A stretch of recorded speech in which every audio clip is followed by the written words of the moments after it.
Paglalabada ang trabaho noon ng kanyang ina. Sa kalsada naman siya rumampa para makolekta ng kaning baboy. Pero ang dating laki sa hirap, ngayon nakapagpundar na ng sariling bahay at negosyo. Pinapangarap ko sana gamitin ng Panginoon yung buhay ko to inspire people. God is good. Hindi niya pinabayaan.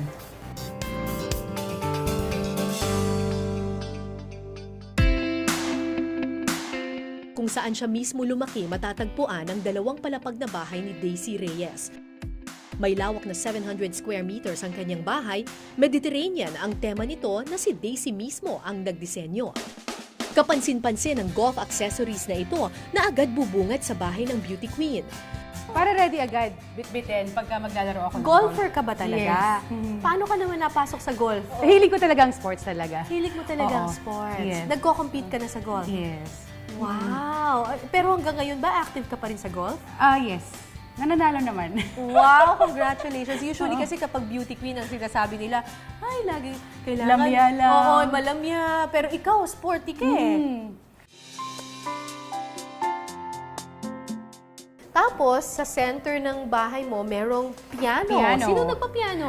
I tried to learn to play piano, kaya lang hindi talaga ako matuto eh. Siguro talaga ang talent ko lang is sa pag-awit. Dati, Miss Cara, talagang kumpleto ako ng gamit. May drum set ako, lahat. Drum set, amplifiers, lahat ng gitara, pati yung... Kaya ito na lang natira, dinonate ko na yung iba. So, from piano, let's go to these photos. So, ito, Yes. Binibining Pilipinas. Yes.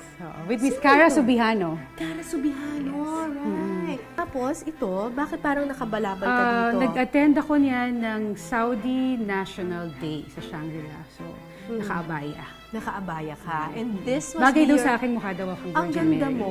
Oo.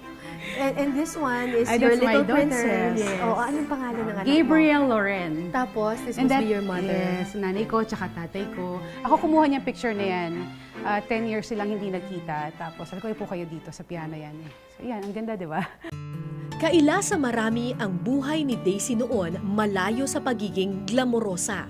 Sabi daw nila, nangunguha ka daw ng kaning Kaning baboy. Oo nga. Sige eh. na, kwento mo Oo, sa akin. Kasi may baboyan kami noon. Okay. So, yung lolo ko, ako lang inaasahan niya. Lahat, sa lahat, di lang sa pagkuha ng kaning baboy, sa pagtatrabaho sa bahay.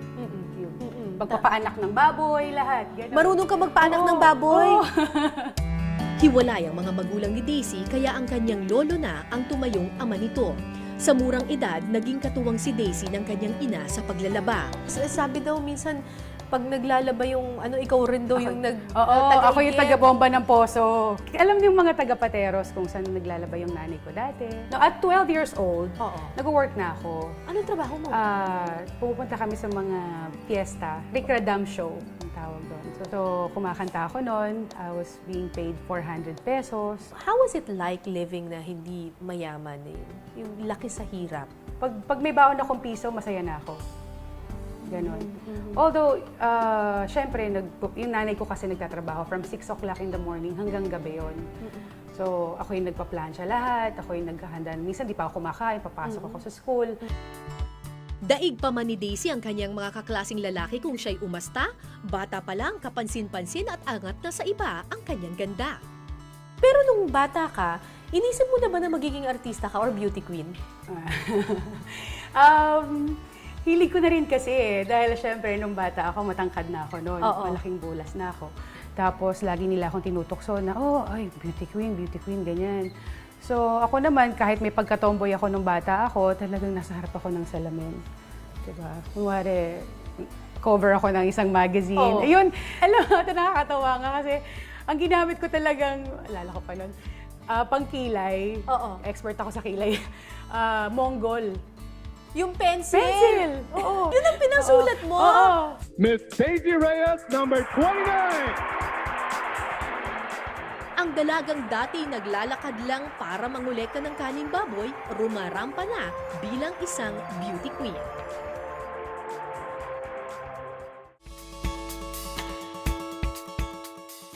You strike me as a very determined and driven woman, ano? Talagang kapag may na-interest ka, kakaririn mo siya talaga. Yes. Ganun ka. So parang aksidente yung golf. Oo. So, tas magko-compete na. Oo, magko-compete na. Wow! And speaking of tournaments and trophies, hindi lang mga trophies na pang beauty queen ang meron ito si Daisy. Yes. Diyos ko, ano naman itong mga to kung ano-ano. So Okay. this one pang beauty queen Ito yung ito. sa Mutya ng Pilipinas. Yan, noong 1995. Second runner-up. Okay. Yes, ito naman yung nanalo ko ng 1996 sa Binibining Pilipinas as Binibining Pilipinas World. Then when I competed sa India, ito yung trophy ko for Miss Personality. Miss Personality. Oo.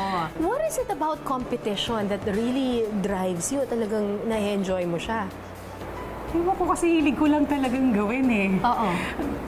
Siguro, hindi ako sanay na walang ginagawa. Diba? Binigyan ka ng talent, iti gamitin, diba? 16 na taong gulang lamang noon si Daisy nang madiskubre siya at magsimulang magmodelo. Paano ka napasok sa modeling? Totoo to talaga. Pinabili ako ng nanay ko ng gulay dyan sa may buting. Okay. Buting. Ano yun, palengke? Palengke. Okay. So pagtawid ko nung kalsada, may nakakita sa akin. Sabi niya, pwede ka bang sumali sa isang beauty contest, gano'n. Ganun Modeling, lang? oo. Bumibili ka lang ng gulay? Oo, binigyan niya ako ng card. Oo. So, yung time na yun, kita ko yung card, Bakit sinubukan daw? ko. Bakit Matangkad daw? kasi ako, Kasi pwedeng model, matangkad. gano'n. Magandang gabi po sa inyo lahat. Ako po si Daisy Garcia Reyes, 14 na taong gulang. May taas ng 5 at 7 pulgada. Kasalukuyan naninirahan sa Pateros, Metro Manila. And the winner for Mozzarina Beauty of the Year 1991 is Miss Daisy Reyes, number 29. Sa kanyang kauna-unahang sinalihan na beauty pageant na Mod Serinas de Manila, agad na iuwi ni Daisy ang corona. Nanalo ako ng townhouse. So, yun yung first, Wow! ala yung picture dito. Yun yung townhouse, RSG townhouse. Yun yung unang-unang bahay namin na hindi kami nagre-renta. Ano yung experience nung pagsali sa beauty contest? Mahirap ba siya? Exciting ba siya? Pareho eh. Oo. Ano yung mahirap doon sa training ninyo? Number one, syempre, takot akong interview. May question and answer ba dyan? Kasi, di ba lahat naman yun ang... Ba't ka naman natatakot sa question and answer? syempre, di ba, English. Baka tanongin ka ng English. Oo. Pero, syempre, lakas ang loob ko eh. Okay lang. Hindi naman yun yung first language natin, so I tried. Ayun, tsaka nagpakatotoo ako. 1995 nang muling patunayan ni Daisy ang kanyang sarili sa pagsali niya sa Mutya ng Pilipinas kung saan siya ang nagwagi bilang second runner-up. Lingid sa kaalaman ni Daisy, higit pa sa nakakakabang question and answer portion ang kailangan niyang pagdaanan sa kompetisyon. Ano yung mga trials na talagang pakiramdam mo, susuko ka na pero sinalo ka pa rin? There was a... Nung 1995, there was a miracle that happened to me. 1995 yon when I joined Mutya ng Pilipinas. Kasi I went to Japan before. Okay. Nag-work ako doon. Oo. So, may mga nanukso sa akin. Wala pa naman ako showbiz noon eh. Oo. So, ito nakakatawa. Sabihin ko pa ba? Siyempre, nabalita na, mayroong isang candidate na ganito na Japayuki. Ganon. So, lahat, the newspaper, ganyan. Tapos yung mga candidates, ay, sino ba to? Ganyan. If I were her, I'll just, aalis na lang ako doon, di ba? Nasa van kami noon. Sabi, who is this lady? Commercial model. Ako lang naman yun. Oh my God, she's a whore. Sinabi. Buti na lang. Gatis ko, sabi ko, buti na lang hindi ko alam ibig sabihin nun. Hindi mo alam yung ibig sabihin ng whore. Kung alam ko yun, ako, Diyos ko, talagang, siguro, I'm sorry, siguro dinamba ko na yung mga... Mabuhay! I am candidate number 32, Daisy Garcia Reyes from Parañaque, Metro Manila. Number 32 is Daisy Reyes. Sa sumunod na taon, sumali na si Daisy sa Binibining Pilipinas. Pero tila kaakibat na ng pag-abot ni Daisy sa corona ang mga pagsubok at kontrobersya. It was during the long gown competition. Tapos isa ako dun sa 10th semi-finalist. Bali lahat ng gowns namin naka-ready na yun, naka-prepared na yun. Tapos yung shoes ko nakasabit, nakalagay dun sa isang plastic bag. Tapos pagdating ko dun sa loob, magbibihis na ako. Butas yung plastic bag. Oh, wala Butas yung siya. sapatos. Wala yung sapatos ko. So, yun, maraming mga nakakalat na sapatos doon. Mamili ka na lang. Ang nangyari, maliit, malaki yung paa ko. So, Oo. lumang-luma na yung shoes na pag nilakad mo yung sapatos, hahagis talaga siya. As in, sobrang luwag, hahagis siya. May hagdan pa naman. So, parang regal talaga ang lakad ko. Para akong floating in the air. Best in long gown! Candidate number 32, Daisy Reyes. There you have it. Maliban sa Best in Long Gown, itinanghal din Binibining Pilipinas World si Daisy at siya ang naging pambato ng ating bansa sa India kung saan ginanap ang Miss World pageant noong 1996. Masakit sa akin, pero kailangan kong gawin. Matapos ang isang taon, pinasok naman ni Daisy ang mundo ng show business. I made siguro mga 26 films in 6 years. Ano yung pinaka na-enjoy mo sa pag-aartista? Siyempre, bukod dun sa malaki yung sweldo mo, di ba? Yun naman yun eh. Actually, yun, siguro hindi ko masyadong dream yung ganyan, pero gusto ko talagang kumita ng pera. Kaya lang yun yung binigay sa akin ng Diyos siguro, yung acting talent, di ba? Kaya nagustuhan ko na rin yung acting. Hindi ka nahirapan. Hindi, maarte na siguro talaga. Tapos sinubukan mo rin yung magpa-sexy. Mga sexy films. Uso yun dati. Wala naman akong pinakitang private part sa akin. Trabaho. Kasabay ng paglubog ng sexy films, siya rin namang naging paglamlam ng karera ni Daisy. Ito ang nagbukas sa kanya ng pinto sa isang bagong karera na kanyang ginagampanan hanggang ngayon.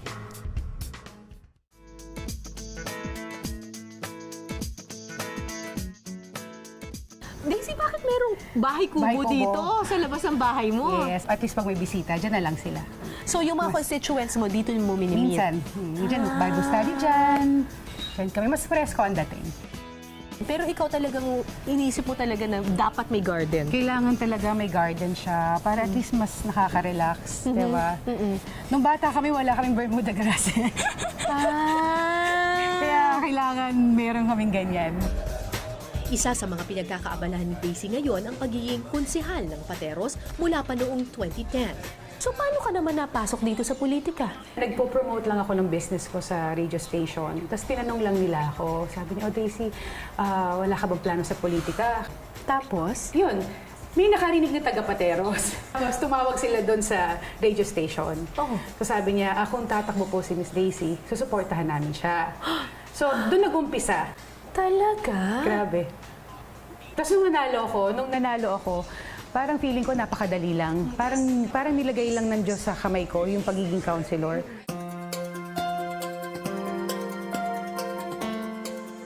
Sa ngayon, abala rin si Daisy sa kanyang mga negosyo.